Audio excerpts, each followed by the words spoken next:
नमस्कार दोस्तों, मैं Rakesh Sharma, spokesman bar council of Delhi. लगातार आपको मिलवा रहा हूँ दिल्ली की जो डिस्ट्रिक्ट बार एसोसिएशंस हैं, उनके जो इलेक्शंस के में जो कंटेस्टेंट्स खड़े हो रहे हैं अलग अलग सीट पर अपने अपनी दावेदारी के साथ, और वेलफेयर के लिए उनकी दम भरते हैं कि हम वेलफेयर करेंगे, और इसी बल पर वो चुनाव जीतना भी चाहते हैं और जीतना भी चाहिए। तो मैं अलग अलग कैंडिडेट से आपको मिलवा रहा हूँ। आज इसी कड़ी में पटियाला हाउस कोर्ट में मैं बैठा हूँ, और यहाँ मेरे साथ है एडवोकेट आस्था गुप्ता, जो ट्रेजरर की पोस्ट पर अपना भाग्य आजमा रही हैं और कोशिश कर रही हैं कि किसी भी तरह अपने बलबूते पर और आप लोगों के प्यार से, सहयोग से ये इलेक्शन जीत जाएं, ताकि ये कुछ वेलफेयर के काम, इनकी जो अंदर विज़न है वो उसको पूरा कर सकें।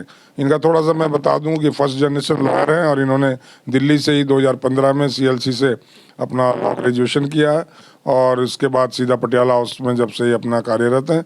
और इन्होंने पिछला भी इलेक्शन लड़ा था, और अनफॉर्चुनेटली कुछ चंद वोटों से, 4-5 वोटों से ये रह गई थी। इस बार फिर मैदान में है। मैं इनसे आपकी मुलाकात करा रहा हूँ। आस्था, बहुत बहुत वेलकम है आपका इन एडवोकेट्स के चैनल में। और मैं सीधा एक सवाल के साथ आ रहा हूँ। जी सर। क्या विज़न है आपका, क्या रीज़न है कि आप ट्रेजरर के इलेक्शन को फाइट कर रही हैं? जी सर, एडवोकेट प्रोफेशन बहुत अच्छा प्रोफेशन है। हम अपना खुद का टाइम सेट करते हैं, हम अपने क्लाइंट्स बनाते हैं, हमारा इनफ्लो और आउटफ्लो प्रोफेशन का वो सब कुछ अच्छा बहुत चलता है, इनकम भी हम जनरेट करते हैं, सब कुछ है। बस सर एक चीज़ हमारे यहाँ लैकिंग है, वो क्या है? सिक्योरिटी। एडवोकेट के पास कोई सिक्योरिटी नेट नहीं है। अगर कल को कोई भी एडवोकेट, बहुत सारे एडवोकेट्स आप देखेंगे, मेजॉरिटी ऑफ एडवोकेट्स ऐसे हैं कि रोज़ का कमाते हैं और रोज़ का खाते हैं सर। आते हैं जाते हैं, उनका यही प्रोफेशन है। जिस दिन वो नहीं आएंगे कोर्ट में, उस दिन उनके घर में नहीं खाना होगा सर। इस तरह से अगर कोई एडवोकेट जिसको मेडिकल इमरजेंसी आ जाए, एक्सीडेंट हो जाए, फैमिली में कोई सपोर्ट करने लायक नहीं है, वही अकेला आदमी है, औरत है जो घर में संभाल रही है, तो उसका क्या होगा?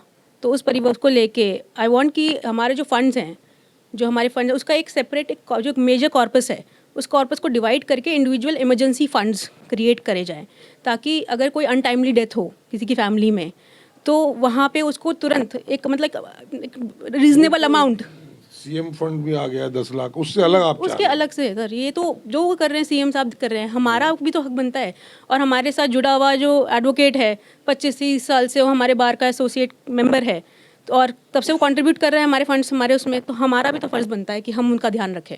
जब कब अनटाइमली डेथ हुई किसी घर में, तो एटलीस्ट बहुत सारे सर ऐसे हैं कि जो क्रियाक्रम करने तक के मतलब नहीं योग्य हैं, तो उनको तुरंत आप 51,000 रुपये हाँ उनके हाथ में दे दें, चाहे वो ले ना लें, मगर उनके हाथ में होने चाहिए परिवार के।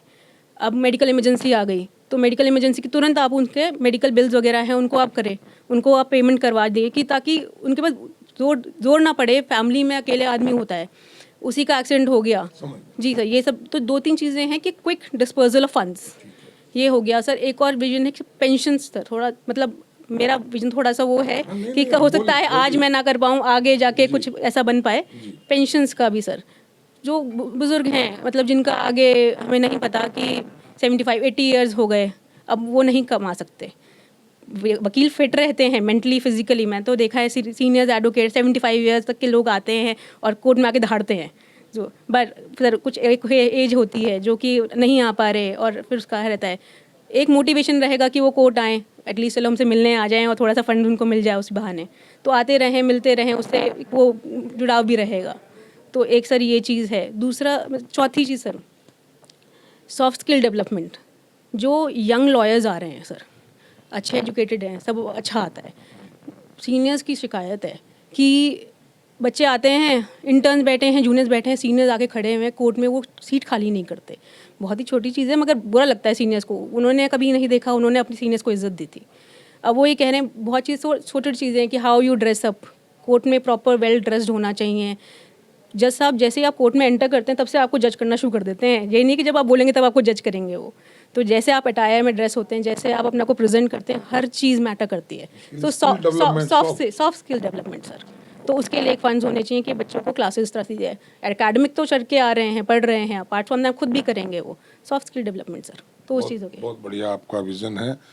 ये कहीं ऐसा तो नहीं कि बहुत सोची समझी साजिश के तहत यंगस्टर्स के लिए भी कर दिया, इमरजेंसी फंड एक तैयार होना चाहिए, और हमारे जैसे जो लड़के हैं मतलब थोड़ा अबाउ 60 और 60, उनके लिए आपने पेंशन का भी एक तोहफा देने की बात कर दी, तो दोनों को साथ दिया एक साथ। साजिश नहीं है सर, साजिश का शब्द नहीं, Actual vision हाँ है। विजन है सर, मतलब कॉन्स्पिरेसी और वो का वर्ड नहीं यूज़ करेंगे सर, दिल से चाहते हैं कुछ अच्छा करें। ओके, तो और आपको क्या प्रॉब्लम लगती है, जैसे पर्टिकुलर मैं अगर पटियाला हाउस कोर्ट की बात करूं तो यहाँ बीइंग वुमेन आपको क्या प्रॉब्लम्स लगती हैं जो वुमेन एडवोकेट फेस कर रही है? सर वुमेन एडवोकेट्स के लिए होता है सर, एक तो प्रॉपर सैनिटरी, मतलब ये होता है कि आप वॉशरूम्स अच्छे हों, सैनिटरी नैपकिन्स होते हैं सर, ये अपना high court and supreme court has वो डिस्पेंसर्स, उनके हर जगह इक्विप्ड हैं और सब यहाँ पे लगवाए गए थे मगर वो काम नहीं करते, वो रखे हुए हैं, यूज़ नहीं होते, उनका टेंडर नहीं निकाला गया दोबारा, तो रीफिल नहीं है, कुछ नहीं है, तो इट बिकम्स अ प्रॉब्लम। छोटी चीज़ें हैं, बहुत माइनर चीज़ें हैं, मगर क्योंकि नेसेसिटी है, क्योंकि हमारे आसपास इस एरिया में पटियाला हाउस के आसपास केमिस्ट भी नहीं है, दूर दूर तक आपको बंगाली मार्केट जाना पड़ेगा, आपको यहाँ पे जाना इतना दूर पड़ना पड़े, 2 किलोमीटर दूर मिलेगा आपको कोई केमिस्ट मिलेगा, तो सब चीज़ें हैं, सन चीज़ों का छोटी छोटी चीज़ें हैं। क्रच की बात हो गई तो एक बार रूम है, लेडीज़ बार रूम, उसके साथ में एक छोटा सा कमरा है, उसको क्रच बना रखा है, जबकि वहाँ पे जो बार लेडीज़ हैं इतना ध्यान नहीं देती हैं, बार वर्कमैन जो वहाँ पे आंटीज़ हैं, तो एक डेडिकेटेड वर्क में वहाँ पे हो जो कि बच्चों का ध्यान रख सके, अगर बच्चे को वो लेके आ रही हैं एडवोकेट्स। शादी के बाद सर लड़कियों के साथ दिक्कत ये है कि बहुत लड़कियां ऐसी हैं कि शादी के बाद वो आती हैं प्रोफेशन में, तो उनका माइंड फैमिली में भी होता है, फैमिली बच्चे भी हो गए तो उनको भी संभालना है। बहुत होती हैं लड़कियां सर जो शादी से पहले आई, जैसे मैं ही हूँ, और उसके बाद अगर शादी हो गई तो आप उतना डेडिकेटेडली काम नहीं कर पाते हो अपने उसके लिए, तो जब वो ब्रेक भी लेती हैं और वापस आएँ तो भी उनको ये चीज़ का रहे कि हमें मुझे सिक्योर, ये चीज़ें हैं बेसिक चीज़ें कि I will be there, my child will be taken care of, like high court also has a crutch for that matter, तो ऑल दीज थिंग्स सर, तो छोटी छोटी लड़कियों के लिए ये चीज़ें हैं। वॉशरूम सर, कुछ लड़कियाँ लेट भी काम करना चाहती हैं, सिक्योरिटी होनी चाहिए, प्लस वॉशरूम्स वगैरह थोड़ा देर तक खुले रहें जहाँ पे उनको अवेलेबल रहे, ये सब चीज़ें हैं। ये आपका विजन है कि अगर आप आए तो इसके बारे में जरूर काम करेंगे और आप। सर एक और चीज़ है कि यहाँ पे ना वाटर, जैसे ना clean drinking water facility, RO plant, alkaline RO plant का एक था मेरा मन कि यहाँ पे एक वो लगाया जाए। अब कैसा, हमें भी ऐसे 20 लीटर वाली बॉटल लगा के अपने चैम्बर में रखनी पड़ती हैं, और वो भी एक जगह है प्रिंसेस पार्क से आता है उससे जगह वाला, और कुछ यहाँ पे वो नहीं है, आपको हर किसी को वहीं से कॉल करना पड़ता है। तो high court has it, I guess तीसरी also has a RO filtration plant वगैरह, प्लांट्स हैं उनके, वाटर फिल्ट्रेशन प्लांट। नहीं, वो भी बस ऐसे ही चल रहा है। तो सर यहाँ पे ये था कि एक ये तो sir necessity, basic necessity, clean drinking water is a basic necessity. अगर ये प्लांट लग जाएगा और उसका रेगुलर मेंटेनेंस होगा तो आपको 25, देखिए हर किसी का चेंबर बहुत बड़ा नहीं है, सबका छोटे चेंबर्स भी हैं, BS मेहता में भी हैं, पद्म सिंह में छोटे चेंबर्स हैं कहीं जहाँ पे सीट्स हैं, अब वो बड़ी वाली बॉटल नहीं रख सकते अपने पास, तो वो रोज़ का बॉटल ख़रीद के पीते हैं, तो वो बहुत महंगा पड़ता है। तो ये सब चीज़ें अगर आपके पास इजीली और क्लीन ड्रिंकिंग वाटर अवेलेबल होगा तो नॉट ओनली कोर्ट एडवोकेट्स के लिए है सर, स्टाफ है जो मुंशी क्लर्क्स वगैरह हमारे वो रहते हैं, तो उनके लिए है, सब चीज़ों के लिए, सबके लिए रहेगा सर, अच्छा रहेगा। चलिए, एक और समस्या है, आपकी सीट पर कुछ 5-6 लोग और भी खड़े हैं शायद, तो अब वोटर के साथ प्रॉब्लम ये है कि वो कैसे सेलेक्ट करें, आप अपने आप में क्या खूबी पाती हैं कि जिसकी वजह से आप कहें कि आप मुझे दो, I am better than those? I am just a humble advocate, nothing else, sir. Just these are the visions that I have, and I want people to. I guess everyone will appreciate this. That I am a practicing advocate since passed out in 2015. I am on the panel of Government of India and been practicing. I am on the panel of DSI, DC, IRCTC, NBCC. So I have my own practice, and still I want to do something well for this bar. तो अपना एक family समझती हूँ sir, मैं अपने Patiala house court की बार को मेरा परिवार है, तो मैं परिवार के लिए कुछ करना दिल से करना चाहती हूँ, बस यही एक कारण है सर इलेक्शन लड़ने का, नहीं तो प्रैक्टिस है सर मेरी, अपने खुद काम करते हैं। तो सुना दोस्तों आपने आस्था को, कितना क्लियर विजन है, एंड आई आल्सो अप्रिशिएट, मैं कैंपेनिंग नहीं कर रहा हूँ बट आई अप्रिशिएट जो इनका विज़न है, जो इनकी थॉट्स हैं। मैंने करीबन 50 लोगों का अभी मैं इंटरव्यू कर चुका हूँ, बातचीत कर चुका हूँ, लेकिन जो थॉट्स इनकी हैं, जो विज़न इनका है, वो प्रेसिडेंट के जो पोस्ट पे कैंडिडेट्स हैं उनका भी नहीं मिला मुझे। और I appreciate this girl and this type of lady should come, ये मैं भी रिक्वेस्ट करूँगा आप लोगों से।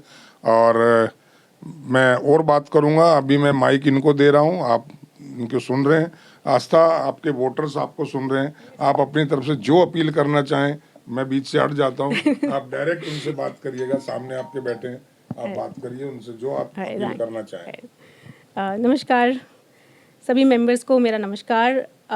मैं आस्था गुप्ता ट्रेजरर की पोस्ट पे कॉन्टेस्ट कर रही हूँ NDBA इलेक्शंस में। तो आपसे मैं हाथ जोड़ के विनती करती हूँ कि मुझे वोट सपोर्ट करें इस इलेक्शन में और भारी मतों से विजेता करें। तो सुन ली दोस्तों अपील, बिल्कुल शॉर्ट में और बहुत गहरी बात इन्होंने कह दी। मैंने इनसे पूछा था कि ऐसी कौन सी क्वालिटी है कि जो अदर कैंडिडेट्स के बजाय आपको वोट कास्ट करें, तो उन्होंने कहा मेरी हम्बलनेस, मेरी स्ट्रेट फॉरवर्डनेस और मेरी ईमानदारी। ये वाकई में बहुत अहम चीज़ें हैं। दोस्तों now ball is in your court, अब आपको डिसाइड करना है। मैं और भी कैंडिडेट्स जो इनके साथ कॉन्टेस्ट कर रहे हैं कोशिश करूँगा उनसे भी आपकी बात कराऊँ।